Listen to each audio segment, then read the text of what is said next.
Were you hearing from celebrities that this election was the first time they were ever willing to vote conservatively based on the health issue alone? Absolutely. There's no diversity of thought. It's this monolithic groupthink that I'm sick of, especially from a health and wellness and functional medicine space. When did the Democrats start raging for the machine? Not too long ago. The left was the crunchy wellness alternative thinking. It's completely shifted.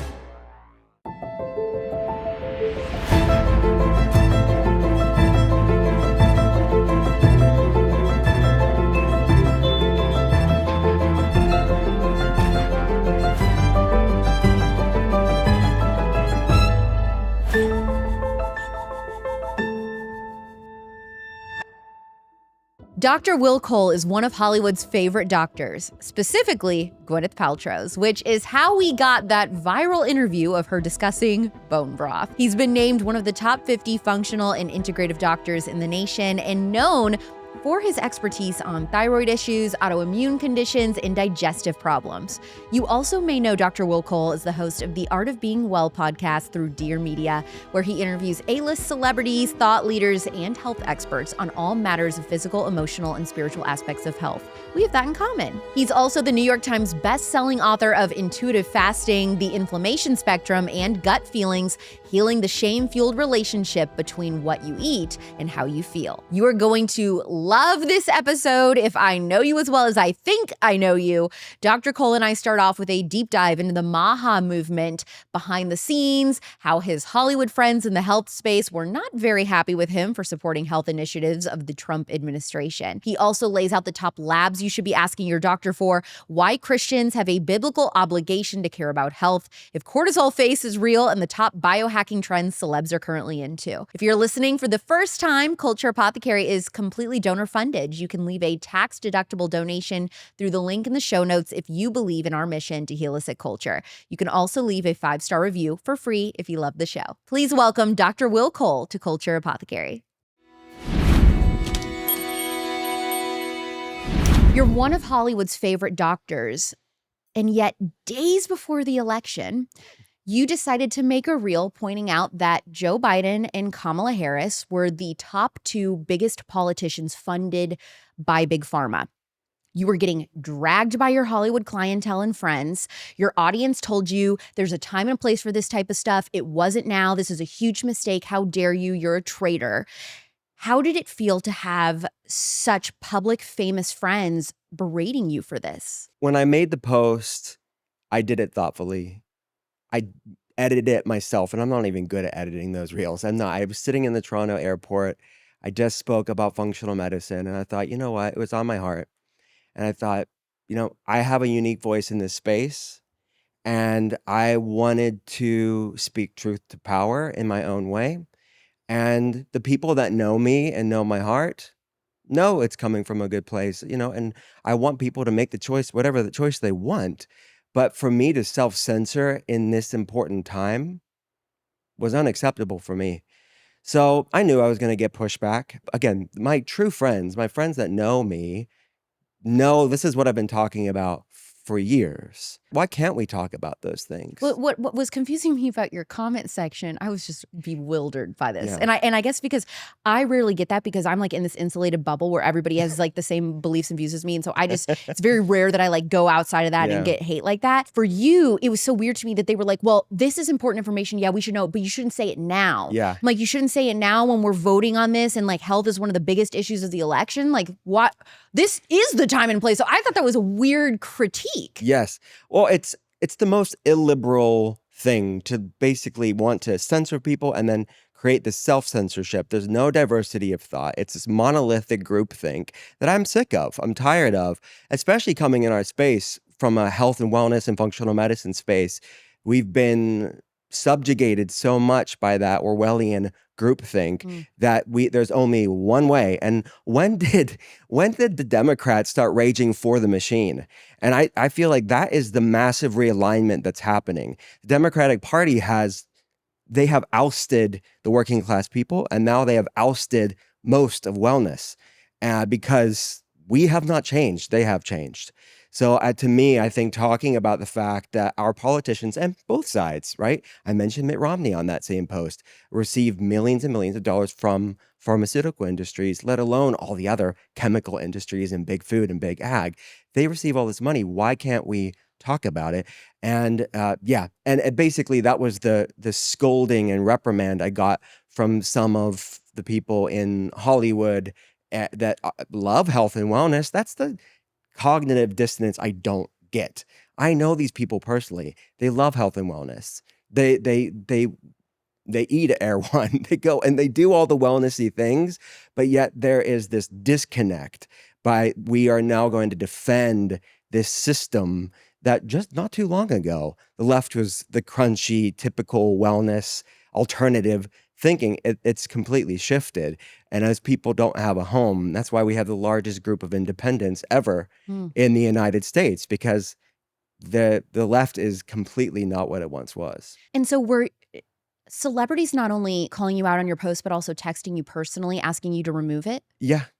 They were asking lightly, like basically, this is the wrong time. I agree with your mission. Did you say when is the right time? That would have been a great thing to say. I told them, no, this is my perspective. I hear where you're coming from, trying to put myself in their shoes. I know they're so sold out for that machine. When someone's that devoted and tribal to that machine, I get it. I get why my post would ruffle your feathers. But that's why I made the post, to ruffle their feathers. Were you also getting celebrities texting you or privately messaging you and being like, dude, this is awesome, I agree, like, keep going? There's a lot of people in Hollywood. And if you look at the electorate right now, you look at Beverly Hills and sections within Los Angeles, it went red. Yeah. They just can't talk about it. Not just Hollywood, but people in those Hollywood spaces, founders, CEOs, they cannot talk about these things on social media because the nuance and context is lost, and you can't fully articulate on social media your position on these things. I actually didn't read many of the comments. Good. You're telling me that. I kind of knew that it got people talking, but I didn't go down that rabbit hole. It's not good for one's mental health. Were you hearing from celebrities that this election was the first time they were ever willing to vote conservatively based on the health issue alone? Absolutely. Wow. Absolutely. You know, the silent MAGA is really what was going on because, and I do think it's Bobby's shift into the conversation, going from his own candidacy to being a part of this diverse coalition. I kept saying to people in the conservative space that are not in the health and wellness space, I said, you guys are underestimating how big of a deal this endorsement is with RFK Jr. This is going to move the needle on so many moms that are in the middle or stuck when it comes to voting for Trump. Yeah. I was so excited about it. I was just like, this is going to be crazy. Like, it's going to shock people. I really think this is going to be a huge factor in the election. One of the biggest indicators of this to me, like how big of a deal this was when Callie Means and RFK and me and the Food Babe and all these people testified at the Senate, they had to turn people away. They had never had a public Senate hearing in the middle of the week where it was body to body packed, every seat filled, and they had an overflow room of moms and kids driving long distances to attend that hearing. That's how important this topic was to them. So I said, right here is a tangible, real life example of how important this issue is for voters. Yeah. We're saying it's the Democrats and the Republicans. It really is not that anymore. It's this. Well, that panel was nonpartisan. Right. It's a diverse realignment of libertarians, independents, free thinkers, and conservatives versus this machine. And that's why you had people like Dick Cheney endorsing Kamala. That is crazy. People that the Democrats called a war criminal were happy to have his endorsement. It is the upside down. You and I are both in a lot of group chats with people who are in the Maha transition team. So you and I are seeing different breaking daily happenings for this transition team, for the new administration that the public doesn't necessarily see or know. What is your response to people that are in the health and wellness space doubting the Maha movement and how serious the new administration is about making these changes? I get the skepticism. I totally get it. Because when you look at Trump's last term and brought in all those career politicians and a lot of lobbyists and neoconservatives in, I understand why they would be skeptical of, yeah, really what's going to be different here. But you and I know the people that are involved with this. Time will tell. Time will ultimately tell. So I have overall highly optimistic, but I do have a sliver of anything's possible because there's some deep, dark, corrupt systems at play. And what's fully possible in 4 years with that amount of disturbed darkness? That's true. I completely get that. But I have never been more hopeful of these independent thinkers that are going to do everything they can if they're given the opportunity to make change. So yes, we're at unprecedented times in the United States history. So of course, people are going to be a little bit leery. And then some people want a good gotcha moment. They want to tell us in the Maha Movement, look, see, he's fooled you. And he's going to dump Bobby just like he did last time. Okay, well, let me say something that I think is worth noting.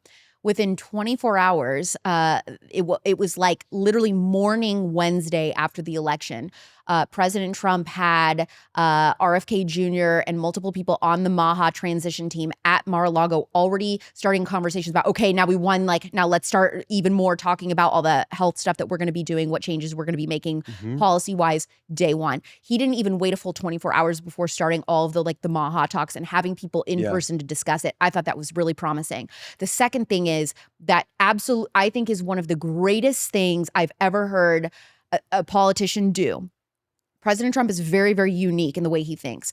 He has admitted, he talked about it on Rogan, that he did make a mistake of allowing too many vultures and you know, he had this purpose of draining the swamp, and he was still new and didn't understand how the gauntlet worked, and some of those people did infiltrate his administration. He regrets that. It's one of his biggest regrets.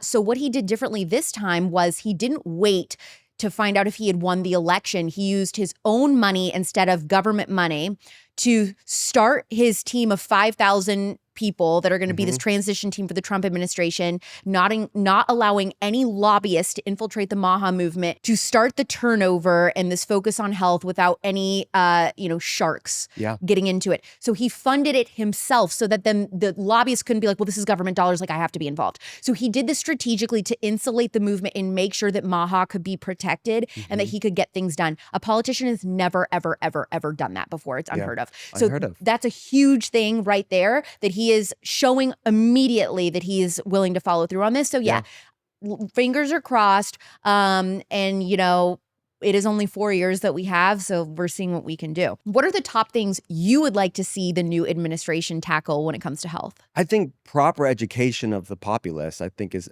massive. Get special interests out and really provide diverse thoughts and opinions. I don't think it has to be one way, but to have more people within functional medicine talking and having a seat at the table, I would love that, because there's a lot of great things that can come from that. To talk about the foods they're eating, educating people about environmental toxins, and having real, thoughtful conversations from the top down and not just the ground up. I've been talking from the ground up for 15 plus years, and it helps people on an individual basis. But I'm only one person, only so many hours in the day with telehealth patients.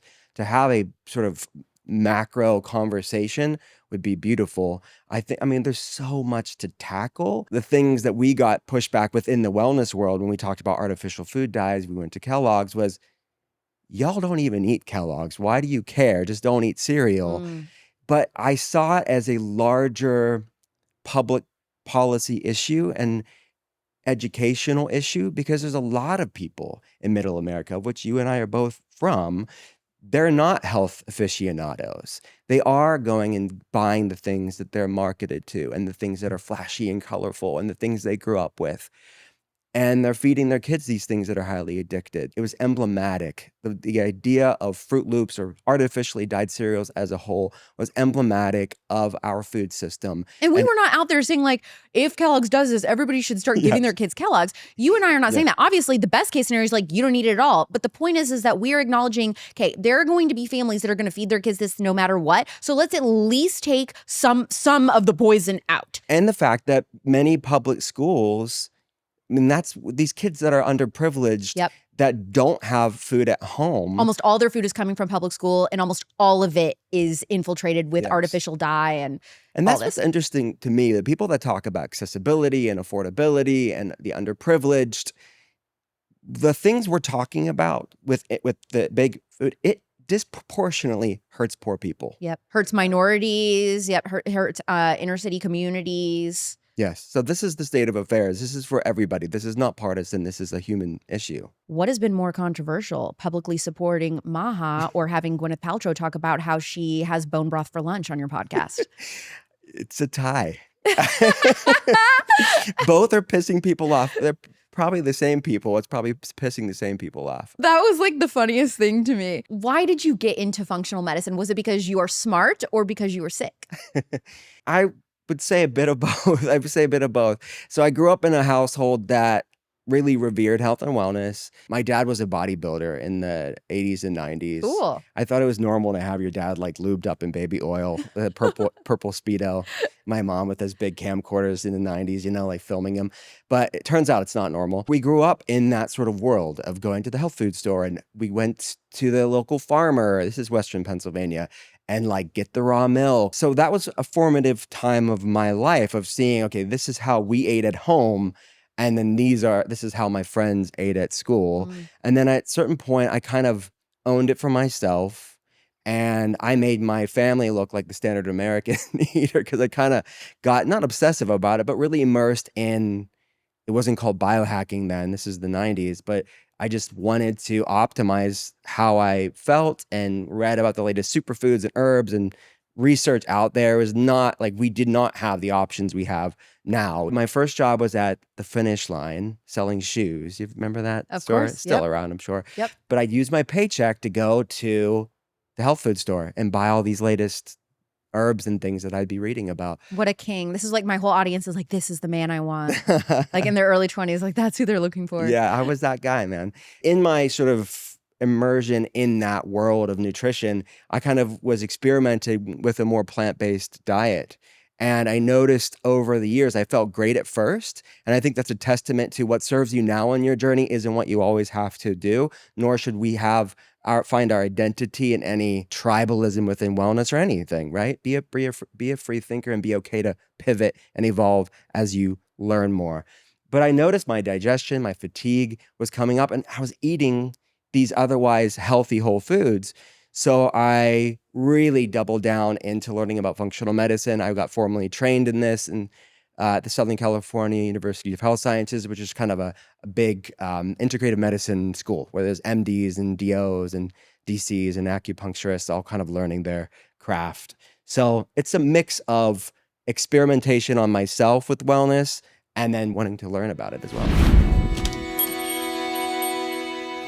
I'm here to discuss your husband's feet. Now, if you're lucky enough to have a partner with a set of feet that could clear a room, you know what I'm talking about. It's like they've been marinating in a swamp all day, and now you're trapped with the smell of wet leather, regret, and possibly a small animal that's been living inside his shoes for weeks. You need a solution. Fast. And I'm not talking about Febreze or some fake air freshener that just sprays a cloud of chemicals in the air, giving you an instant headache and covering the whole home in hormone-disrupting chemicals.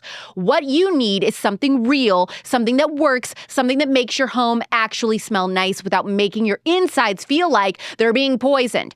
That's why I love Natural Sloth Purifying Beeswax Candles. These little beauties are doing the work that's actually needed, like clearing the air of toxic chemicals and replacing the smell of your husband's feet with something that won't make you question your life choices. Each candle is Made Safe certified, meaning no toxins, no chemicals, just pure beeswax and natural essential oils. We're saving marriages, people. And listen, these candles don't just smell good, they work. They're like little air purifiers, releasing negative ions that actually help you relax. I freaking love beeswax candles. They help clear the air, they make it breathable again, like some sort of miracle worker for your nose. Their Breathe candle, the scent is called Breathe. It's got scents of eucalyptus, peppermint, grapefruit, orange, and cedarwood. It is a great gender-neutral scent, perfect for representing new beginnings for our health and wellness goals this year. Go to naturalsloth.com, use code Alex for 15% off. That's naturalsloth.com and use code Alex for 15% off. Get the candles that do more than just smell good. They make your house smell like someone who actually has their life together.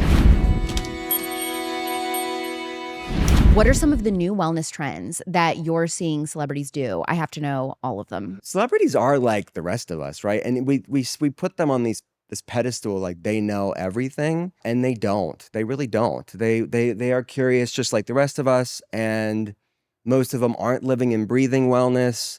So they're really like any one of my other telehealth patients. I know that's probably super boring, but what I would say is the things that they're asking me about. I mean, they love the biohacking gadgets. They love a good cold plunge. They love the saunas, experimenting with contrast therapy between cold and hot, hyperbaric oxygen therapy. They love ozone. That was another thing that got us in trouble with that conversation with Gwyneth Paltrow on my podcast. We were talking about rectal ozone, and it irritated the crap out of, well, that's a bad pun here. Let's not say that. I didn't mean to say that.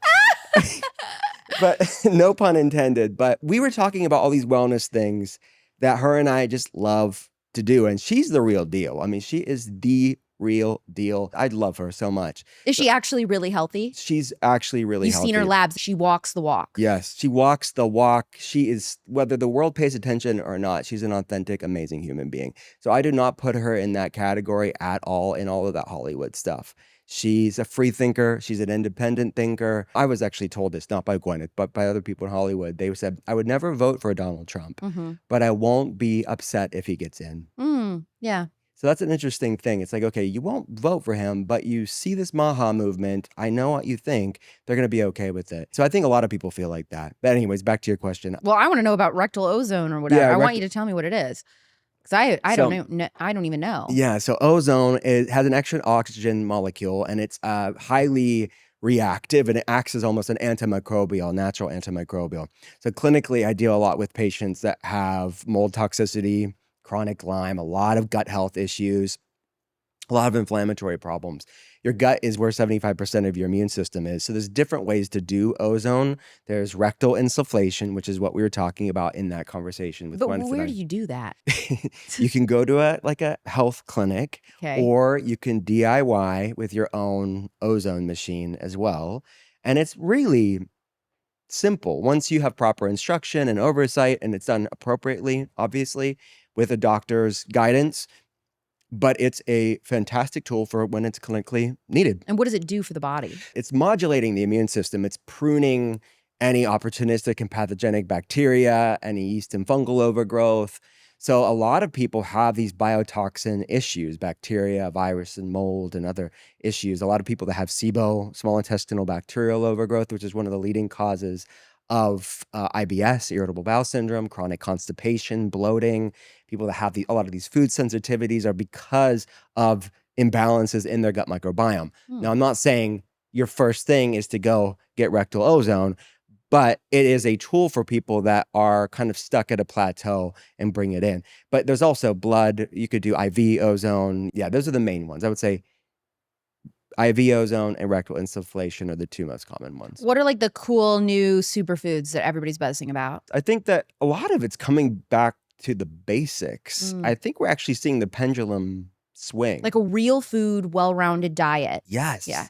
Because yes, of course, there's innovative thing. I mean, we could talk about postbiotics, I do think is one area of interest for a lot of wellness nerds and people within Hollywood that have interest in this. What's stuff. that? I've never heard of it. We have prebiotics, probiotics, parabiotics, and postbiotics. Let's talk about all of them. Yeah. Okay. Please. So prebiotics are basically fiber. So it's the foods we have that are fiber rich, like fruits and vegetables. You can get supplements like prebiotic supplements. And that's what Olipop is a prebiotic. Yes, exactly. Because it has fiber in it. So it's food that is food for your microbiome.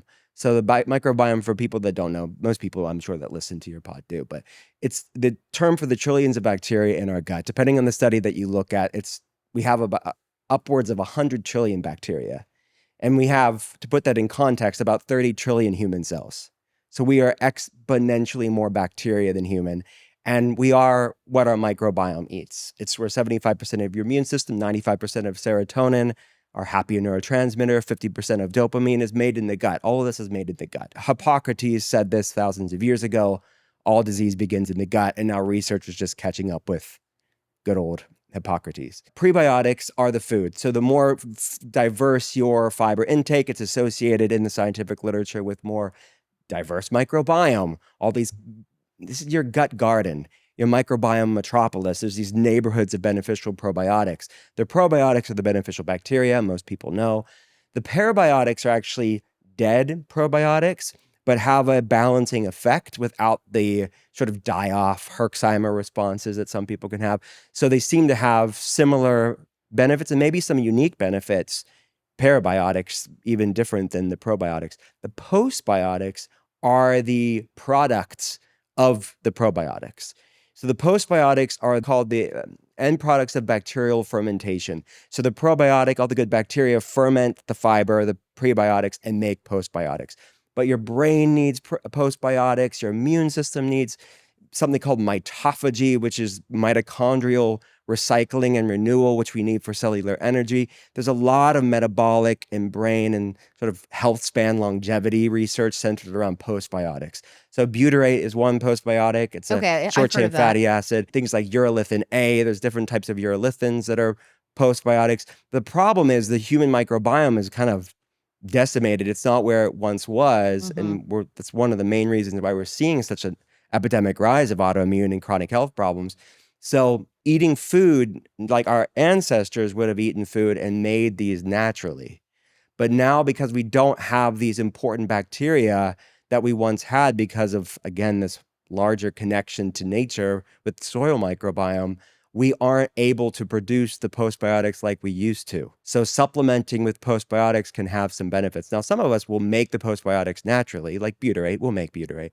But some of these other compounds like urolithin, they're finding that the human microbiome, there's a broad swath of us that aren't able to make it naturally anymore because of what we're facing. One of the things causing problems, correct me if I'm wrong, is that we're stripping our gut from like any good bacteria whatsoever. Yeah. We're just totally like wiping everything out. And so that's why a lot of people really find raw milk beneficial and find it really good for them. Yeah. I get so much hate from the mainstream media for being a conservative talking about raw milk like I'm some kind of extremist. This was exclusively a crunchy, liberal Hollywood thing. Yeah. Raw milk has been legal in California for forever. Yeah. They're getting it at the grocery store. This is a whole thing there. Yeah. In the Whole Food stores, whatever, go into your farm. Like that is such a California thing to drink raw milk. So my question is, how long have you been like this like celebrity favorite doctor? Isn't it weird to you? Weren't your clients always doing this and now all of a sudden they're trying to say that this is some fringe health thing? Yeah, absolutely. I mean, this is not a conservative thing. And this is part why I'm saying it's maddening to watch this realignment, because all of these human things that were very much embraced by the crunchy, liberal, whatever, Southern California, you could say that as a cliche, but anyone that was interested in sort of that counterculture was typically on the left. Absolutely, we're sipping that raw goat's milk and that raw cow's milk for decades. The fact that this has been politicized is a media issue, not an actual human person issue, because yeah, it is ridiculous. There's people on all sides drinking raw milk in California. If you didn't know, now you know.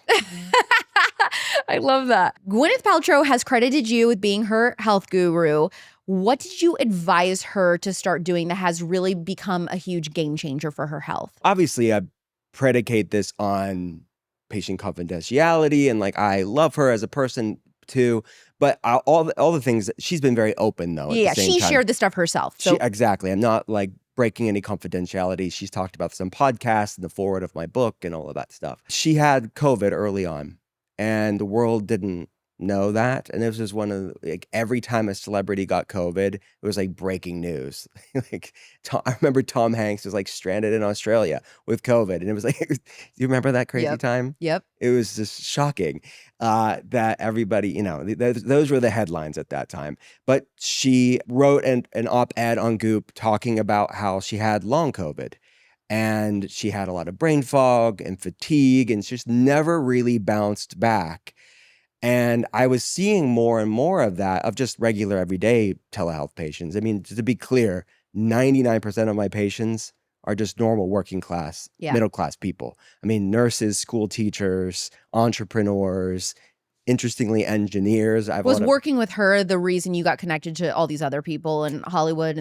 She introduced me to a lot of people. Yeah, I would say definitely. She's like a great connector of friends for sure.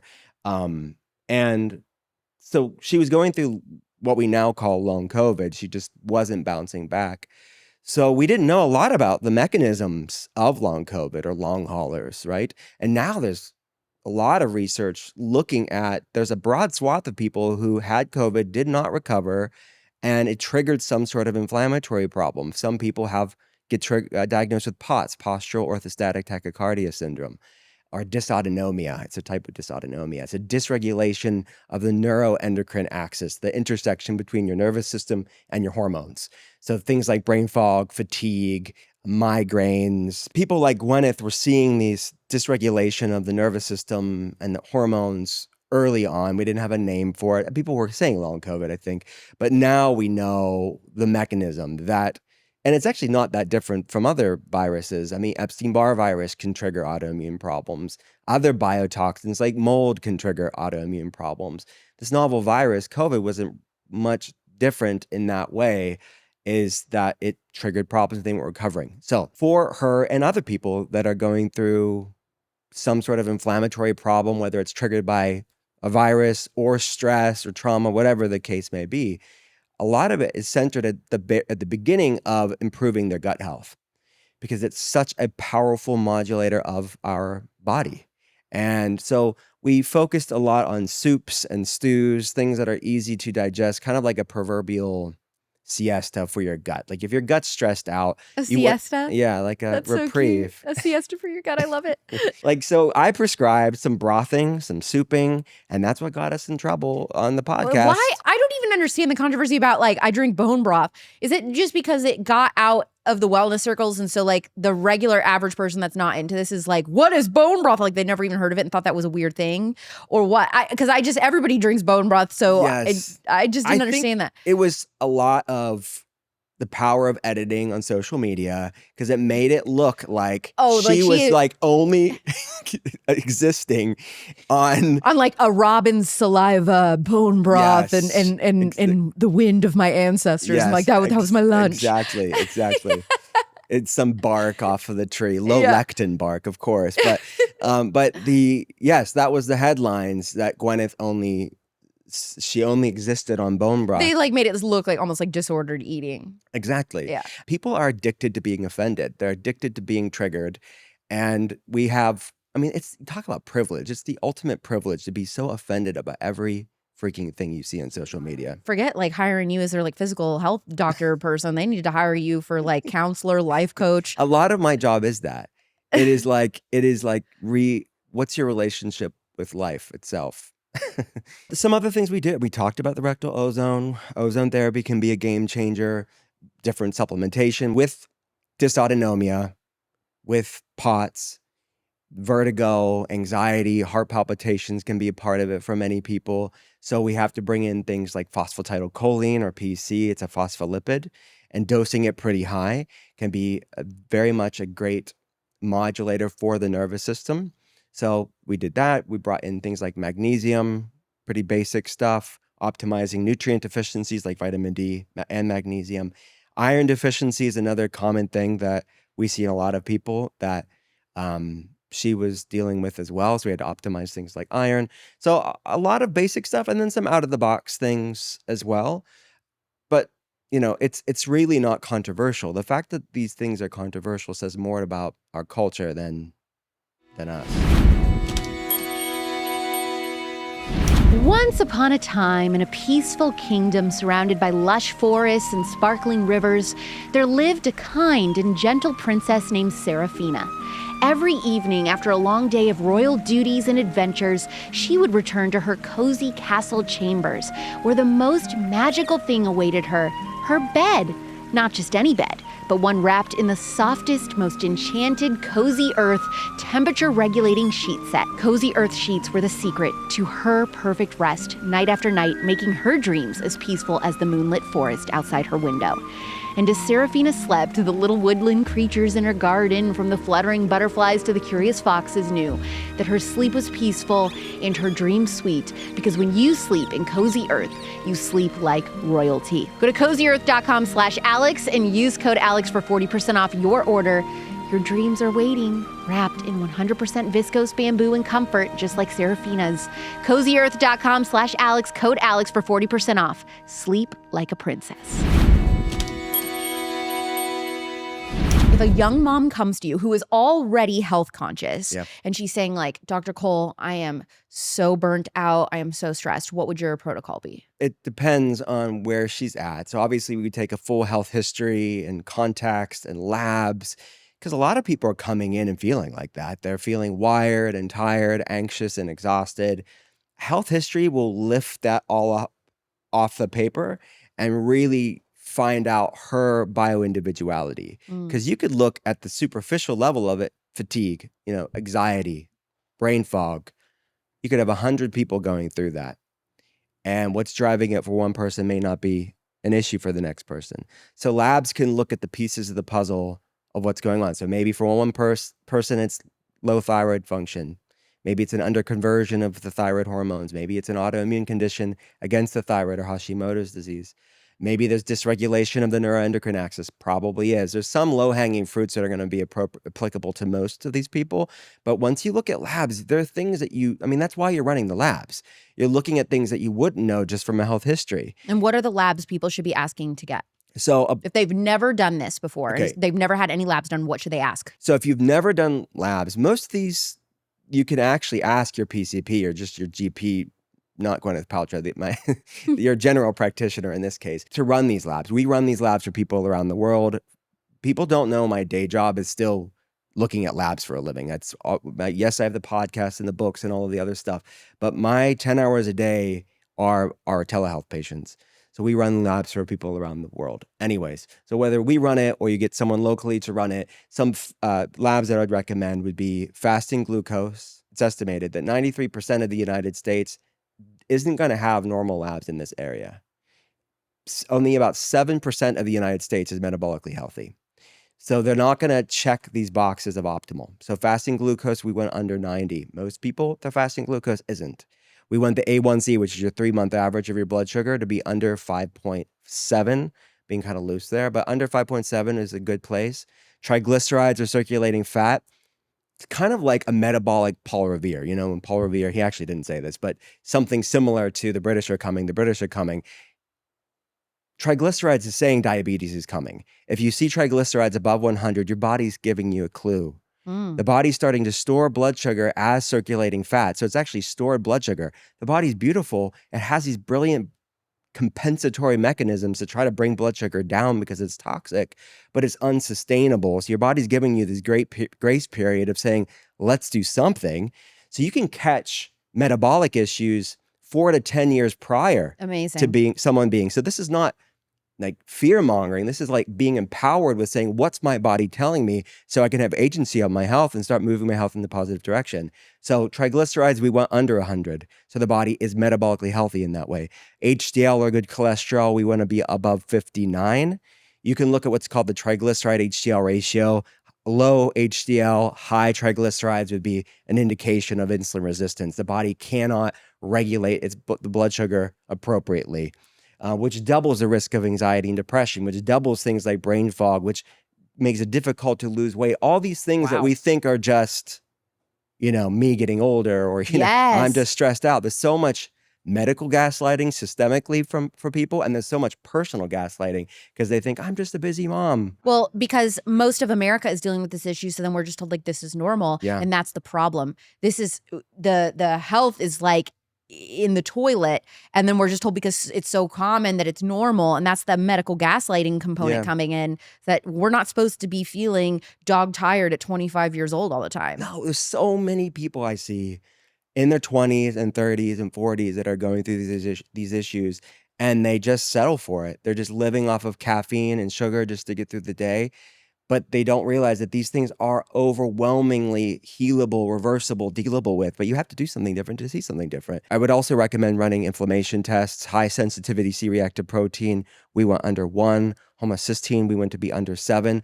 Inflammation is the commonality between just about every health problem. You're going to see those numbers off, not optimal if you're going through inflammatory problems. So those are some basic labs. Ferritin is another one that a lot of women have low ferritin. It's your biomarker for stored iron.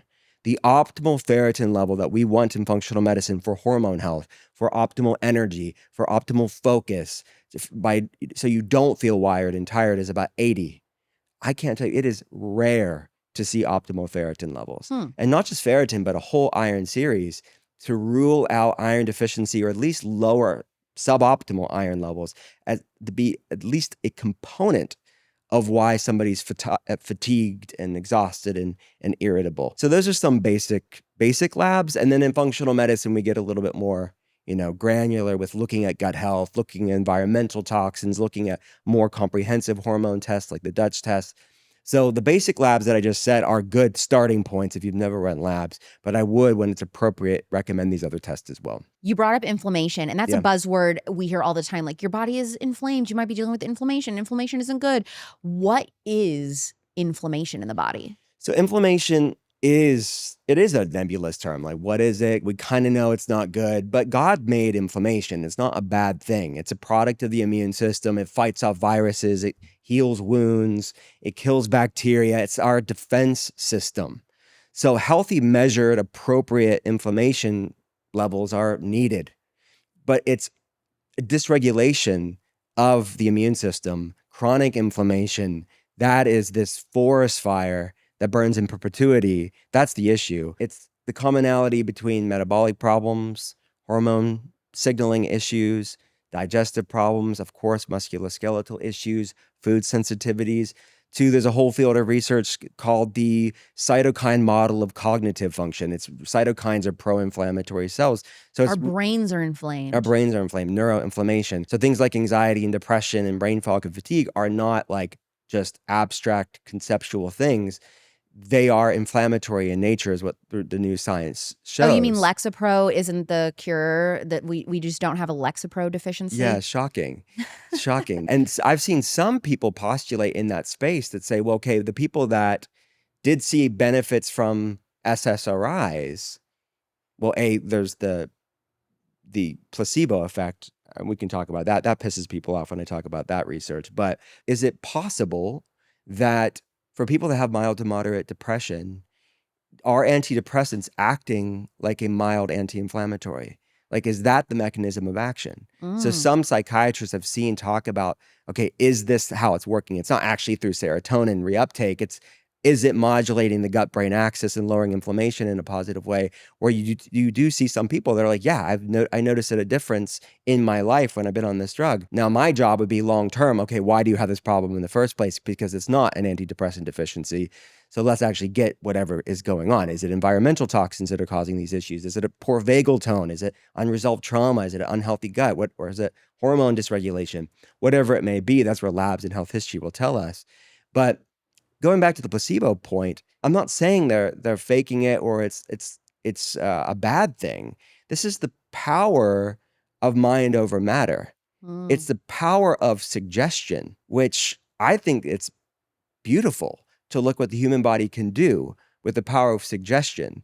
That when I talk about the research around SSRIs, and the research is clear. And what does the research say about SSRIs? People that have mild to moderate depression, SSRIs, antidepressants, work about the same as a sugar pill, about the same as a placebo drug, with a lot of other potential side effects as well. These medications have.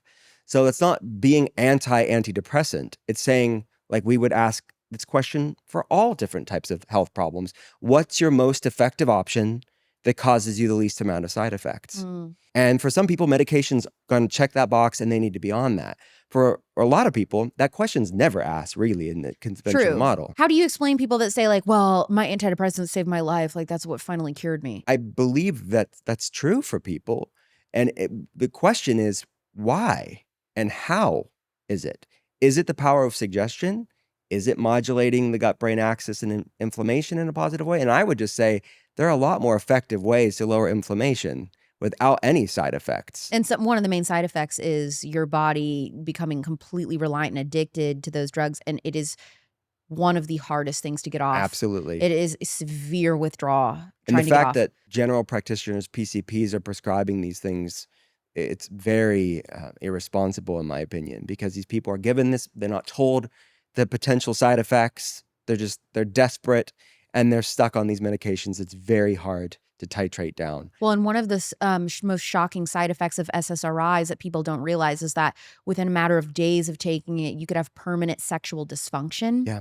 And no one is telling people this when they're being prescribed them, especially teenagers who then are going into their 20s and being like, I don't know, I don't feel anything towards anyone, same sex, opposite sex, nothing. I'm like numb. You have people that are like never experiencing orgasm, like just crazy dysfunction in the genital area. And that is one of the main side effects of SSRIs that nobody talks about. We're going to look back in this time. I hope I'm being optimistic here and really hopefully learn from our collective insanity as a culture. That's my hope, is that, and that's why podcasts like yours and mine are so controversial sometimes, because the democratization of health information, the decentralization of health information, you have massive industries that are used to being the narrative makers and the gatekeepers.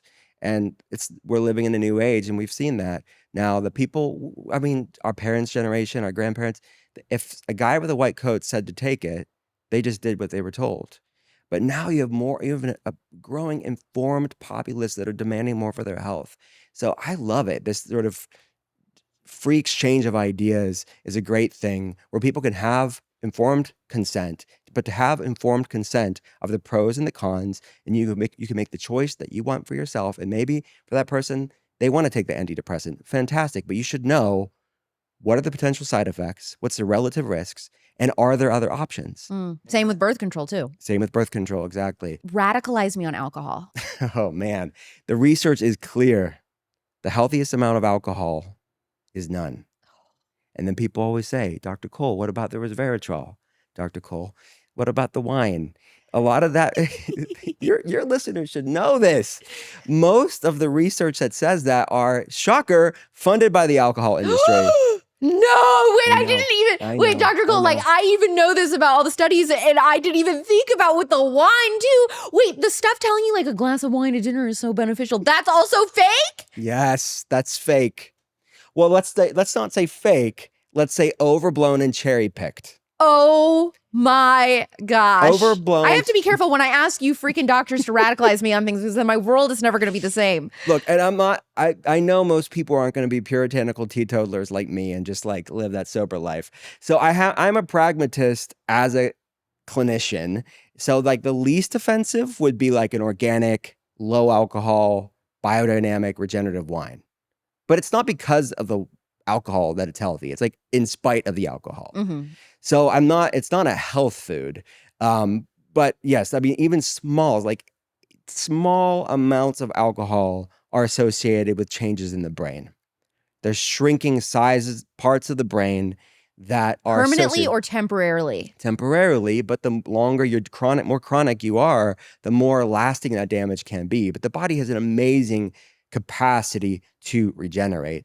And yeah, these are not just conceptual abstract things. These are things that we can quantify on labs and measure on imaging studies. Is there a potential to heal gluten sensitivities? Yes, absolutely. So it's on the table. And is it the gluten or is it what we've done to it? I think it's more what we've done to it, because we've hybridized it. We've sprayed it with herbicides and pesticides. We're not properly preparing it like our ancestors would have. So there's a lot of nuance and context to that conversation, instead of just saying like gluten equals the devil. I don't think that. I think it's another example of men, humankind, pretending to be God and doing things in a way that we think are going to yield better, profits, but ends up hurting human health. So gluten is definitely a gateway food that triggers a lot of food sensitivities because of what we've done to it. Like the analogy that I use here is like a bucket. That's your bio-individual, everybody's different capacity to handle stressors. So some people have big buckets, some people have smaller buckets. The big bucket people are like, God bless you. Like you can smoke and drink and like not eat the best foods. And then we look at them and like, wow, you are a unicorn. There's like, people can just do that, right? But their bucket's gonna overflow at some point, but probably later on in life. But you see more and more people that have smaller buckets, but the bucket is being filled to capacity earlier and earlier in our age of modernity. So the foods we're eating or not eating, environmental toxins, chronic stress, unresolved trauma, these are the things that fill up that bucket. And when that bucket overflows, that's where symptoms ensue. So gluten's part of that, but it's not the everything, right? So when you empty the bucket with all the other factors, environmental toxins, stress, trauma, nutrient deficiencies, hormone imbalances, then the gluten's not gonna, and I say the gluten, like the gluten containing grains like wheat, rye, barley, spelt, oat, it's not gonna cause the bucket to overflow because you have so much more resilience. The human microbiome, the human body doesn't have much resilience today.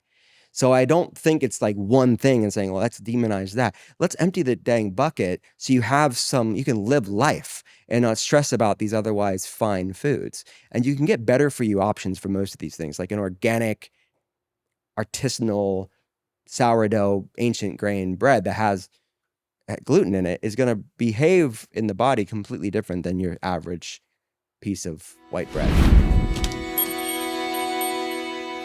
This new year, you can make a powerful difference, and it's as easy as switching your checking account. America's Christian Credit Union has teamed up with Every Life, the nation's first pro-life diaper company, to support mothers who are courageously choosing life. Here's how it works. So for every new checking account that you open with America's Christian Credit Union between now and January 31st, 2025, they're going to donate a box of Every Life diapers to a Christian pregnancy resource center. And because ACCU wants to make it even easier for you to take action, you're going to get a $100 bonus just for signing up. We know that switching banks can feel like a hassle, but just imagine the impact you'll make by banking with a credit union that stands up for life, love, and the sanctity of motherhood.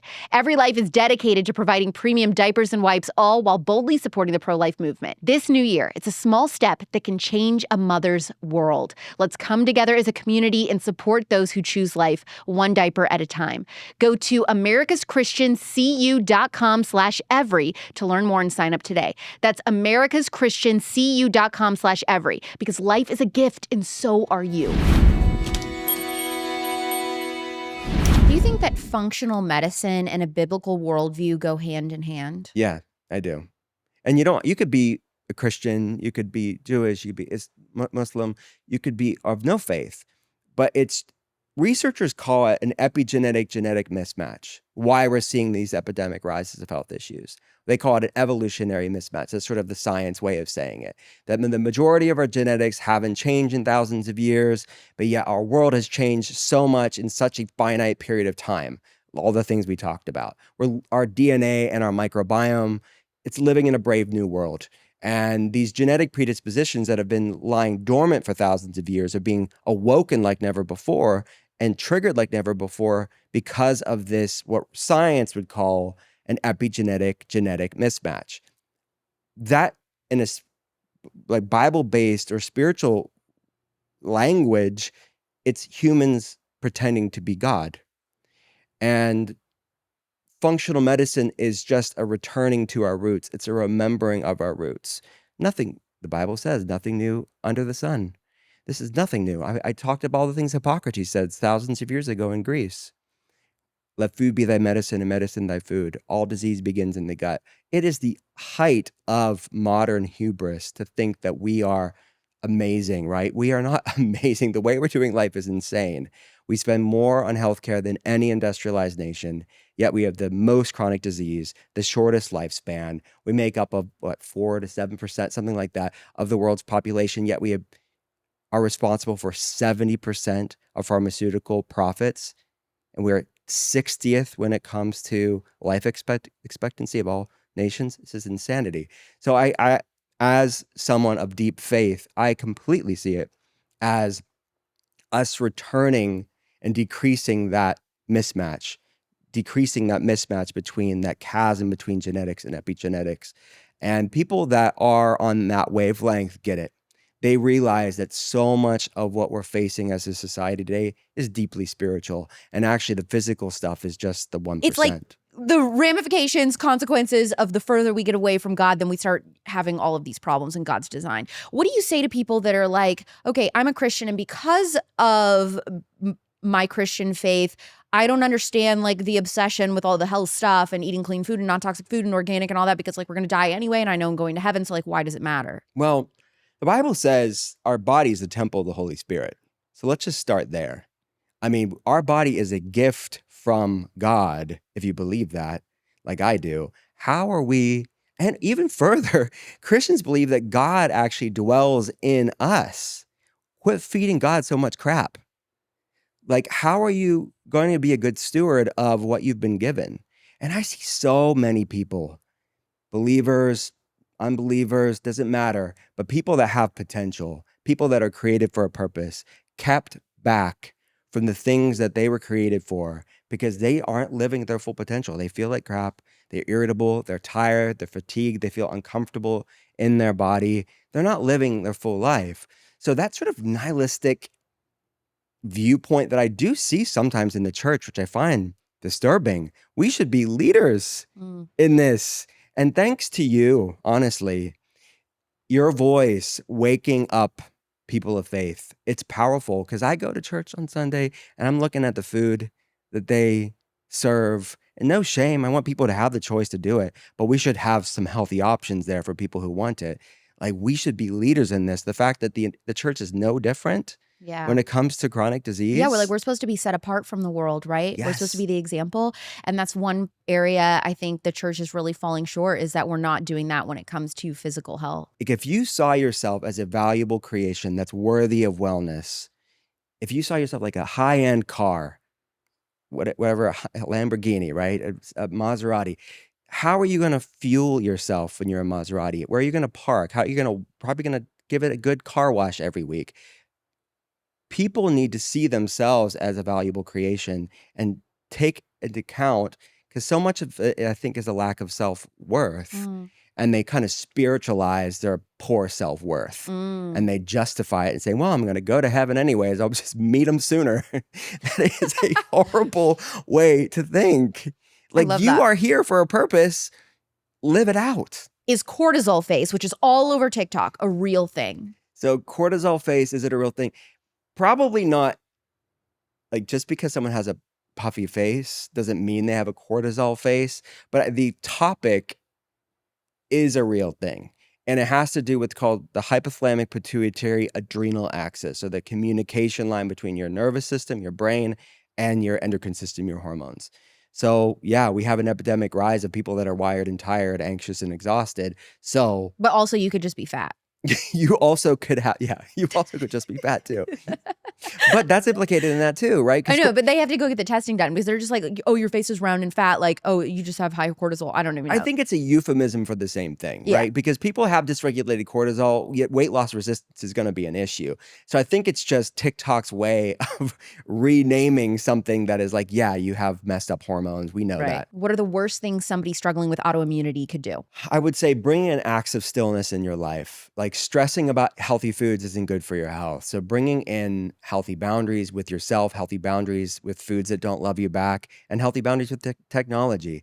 I think there's this great to be informed, but we as consumers need to have discernment on when it's time to put the phone down, time to not go binge more podcasts, because more information, it can create stress and anxiety, and it creates this epidemic rise that I'm seeing within wellness of orthorexia, which is disordered eating around healthy foods. So we all have different, back to that bio-individuality, ability to handle information. So more isn't always better for somebody stressed and anxious. So someone that has autoimmune conditions, the nervous system and the immune system is dysregulated.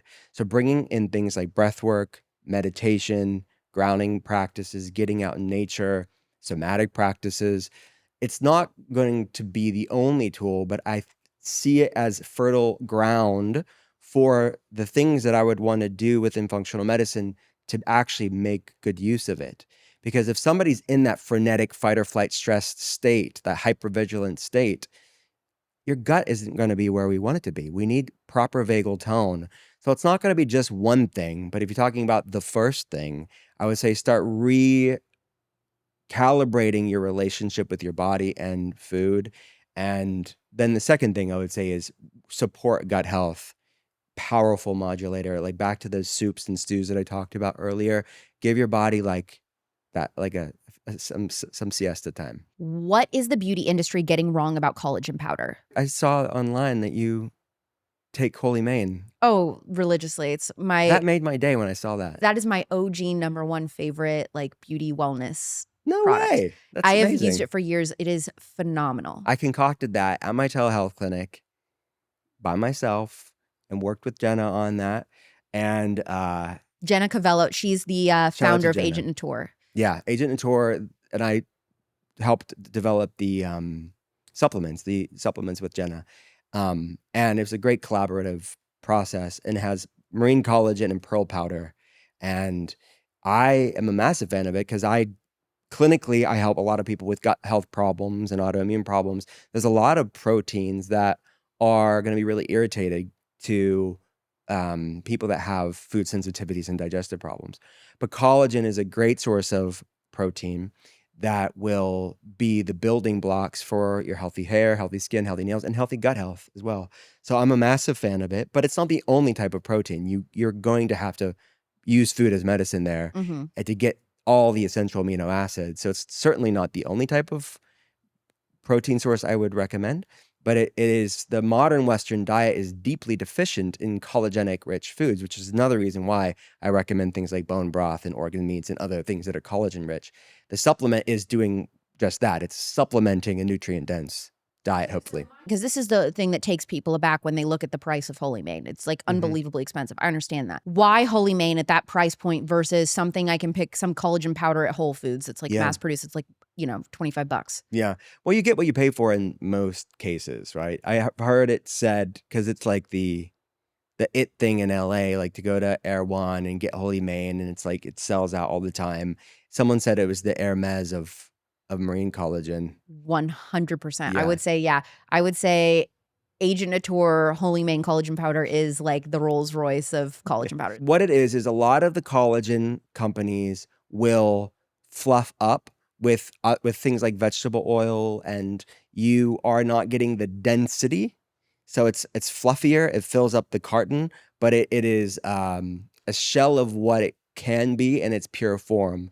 And we're getting wild caught. We're getting regenerative, sustainable sources of marine collagen as well.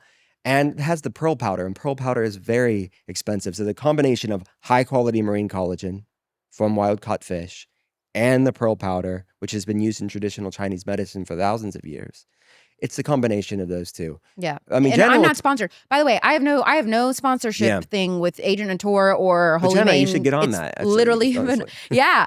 Well, Jenna, I think is coming on. I think Jenna's going to come on at some point. Yeah, for sure. But like that is the best collagen powder out there. So I don't care. It's been written about in Vogue like 1,700 times. So there you go. I mean, it's like the collagen powder of the stars. You have an intermittent fasting trick that helps people burn fat at double speed. What is that? Do I? I don't know. This is what some outlet wrote up about you like a week ago. I love the headlines, right? The headlines are amazing. You're like, oh, what is that? So what they probably were talking about is another thing that I utilize with all of our telehealth patients is cyclical intermittent fasting. So intermittent fasting, there's a lot of myths and misconceptions about that. And the nuance and context is lost because people say, well, women can't fast. But I would say, well, who is she? Because not all women are the same. If you haven't learned anything in this conversation, know that. Is she going through PCOS? Does she have insulin resistance? Does she have weight loss resistance and metabolic issues? Fasting is going to behave very differently to her than if she doesn't have those issues and she has low thyroid issues and she's under stress. So it's how you use these tools within medicine. Paracelsus, one of the fathers of modern medicine, we talked about Hippocrates. Paracelsus was the father of toxicology in Switzerland in the late 1400s, early 1500s. He called fasting the physician within, which I think is a beautiful, eloquent way of putting it. It's this inner doctor. And all cultures around the world used fasting. I mean, Bible and Judaism fasting. You look at Tish B'Av and Yom Kippur, fasting. You look at Islam, Ramadan, fasting. You look at every culture around the world, fasting was used for both meditation, spiritual purposes, and a medicine.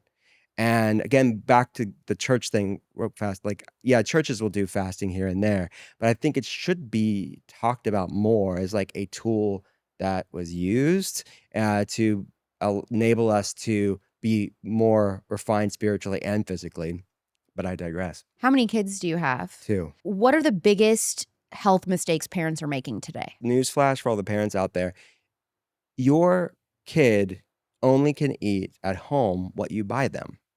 So I mean, look, when your kid has a driver's license, like my son now drives, pray for me, that's a bit different.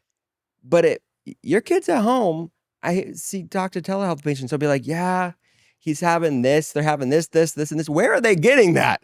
You're buying it for them.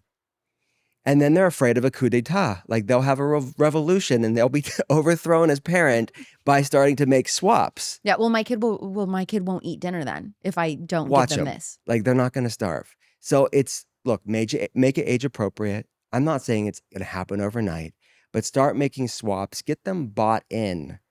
Because when you start making it age appropriate and say, this isn't about weight, like do not shame them, do not demonize. I wouldn't even demonize other families that are choosing differently than you because it creates this sort of negative thing versus it being so positive. It's about we love and respect our body so much that we want to nourish it with things that love us back. So this isn't about the sort of dieting mentality of like restriction and punishing and shaming. This is about self-respect. And avoiding things that don't love us back is a form of self-respect. So I would say first thing is just like slowly or quickly, depending on how gung-ho you are, but just make swaps. I posted this the other day, is like we have made our kids and our own breakfasts dessert. We made their snacks dessert. I think that that's a massive thing. Look at the amount of grams of added sugar and junk food that the kids are consuming, even the healthier for you versions of it. Look at the grams of added sugar. Kids are having way too much sugar. Your loaf of bread, your mayonnaise, your deli meat, Yeah. it's all filled with sugar. Yeah. And then I would say another massive thing, this is not fully connected to food, but I would say that like allowing technology to parent our kids and they're being marketed to on a daily basis and the things they gotta buy at Target, they've just gotta buy. It's because they're being marketed to. So we need to be a little bit more, not just concerned about the foods our kids are consuming, but what's the content they're consuming on a daily basis. If you could give one remedy to heal a sick culture, physically, mentally, or spiritually, what would it be? It's a big one. It's an abstract one, but get closer to nature. Whatever that looks like, whatever you're talking about. It could be how we're doing farming. It could be how we're eating, how we're treating each other, how we're doing community. All of these things, I think, is that largely a disconnect from creation, of which we're intimately part of. People need to stop acting like little gods and realize we're a part of creation. And I think that will solve a lot of problems. And then on the minutia, like what does that look like? I would say Maya Angelou said, I always think of her quote. She said, when you know better, you do better. And at least hopefully, right? At least hopefully. I think there's a growing amount of people, a culture, that they know better now. And it's our choice, it's our opportunity to do better. Tell us about your podcast, The Art of Being Well. Yeah, it's called The Art of Being Well. There's 2 episodes a week at this point, which is a lot of work. How many weekdays? I'm doing 2. It's a lot. Yep. Look, I'm thankful. I'm so thankful and blessed. But yeah, it's a lot of work. It's a lot of work. So 2 days a week, and I'm doing it in between patients too. That's really crazy. So it's like now that's even patient. crazier for you that you're doing 2 days a week. patient, podcast, patient. So it's like, that's how I do it.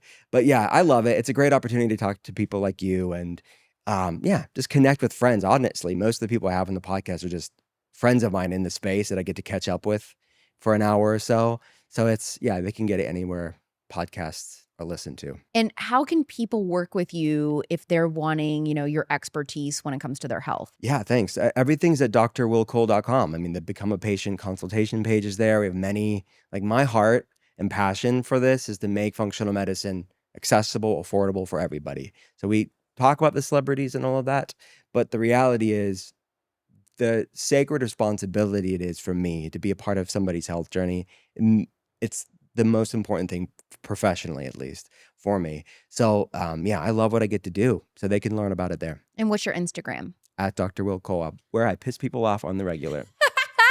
I love it. He's an ally. Okay, so I have to tell you, like, I mean, I'm always asked, like, what's your favorite episode and stuff. And I'm always like, depends on the month. Like, this is my new favorite episode right now. This was such a good interview. And now I'm like, I mean, I had to, because of time purposes, I had to scrap like 2 pages of questions. I still had way more stuff I wanted to talk to you about. So that means we have to do a part 2. Let's do it. Thank you so much for coming on Culture Apothecary. Thanks for having me. Don't forget to listen to Dr. Will's interview with me on his show, The Art of Being Well. I was not expecting it to get that political. I mean, I feel like the entire conversation was basically about politics and this intersection of health and conservatism and the truth about like what the Maha Movement is planning behind the scenes that him and I kind of know from insider information. So that's like a really good political tea episode. And we get into some other controversial stuff as well. But brave man, like with his pretty like neutral platform, just like diving in with me as a guest. I really respect it. And so I hope you support and thumbs up that episode for him and subscribe to his show. Culture Apothecary drops new episodes every Monday and Thursday at 6 p.m. Pacific, 9 p.m. Eastern. We are available anywhere you get your podcasts and Real Alex Clark on YouTube. Don't forget to leave a 5-star review if you love this episode. I'm Alex Clark, and this is Culture Apothecary.